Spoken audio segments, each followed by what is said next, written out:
জনাব হাসনাত আব্দুল্লাহ কুমিল্লা সরাসরি প্রশ্ন করবেন, ব্যাখ্যার প্রয়োজন নেই। আসসালামু আলাইকুম।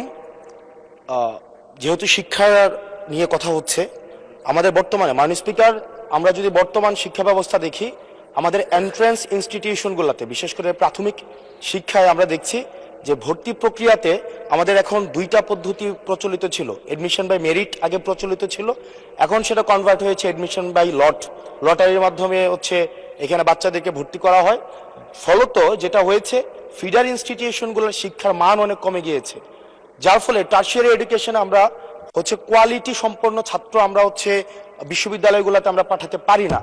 এখন মাননীয় মন্ত্রী মহোদয়ের কাছে আমার প্রশ্ন থাকবে, এই যে প্রাইমারি স্কুলে বাচ্চাদেরকে ভর্তি করানোর ক্ষেত্রে আমরা কি ভর্তি প্রক্রিয়াটা আমরা পরিবর্তন করব কিনা, নাকি এই যে এডমিশন বাই লটারির মাধ্যমে আমরা নিব এবং মেরিটকে আমরা হচ্ছে সবসময় হচ্ছে দমায় রাখবো, নাম্বার ওয়ান। আর নাম্বার টু হচ্ছে, আমাদের বর্তমান শিক্ষা পদ্ধতিতে আমরা যদি দেখি, আমরা যারা পয়সা দিয়ে কিনতে পারে তারা হচ্ছে এখন ইংরেজি মাধ্যমটা কিনছে, যারা পয়সা দিয়ে ইংরেজি মাধ্যম কিনতে পারে না তারাই কেবল আপনি যেই শিক্ষা পদ্ধতি আমাদের জন্য জনজীবনের জন্য আপনি চালু করেছেন সেটা আমরা কিনছি, আর যারা সেটাও কিনতে পারে না তারা হচ্ছে মাদ্রাসা শিক্ষা পদ্ধতি কিনছে।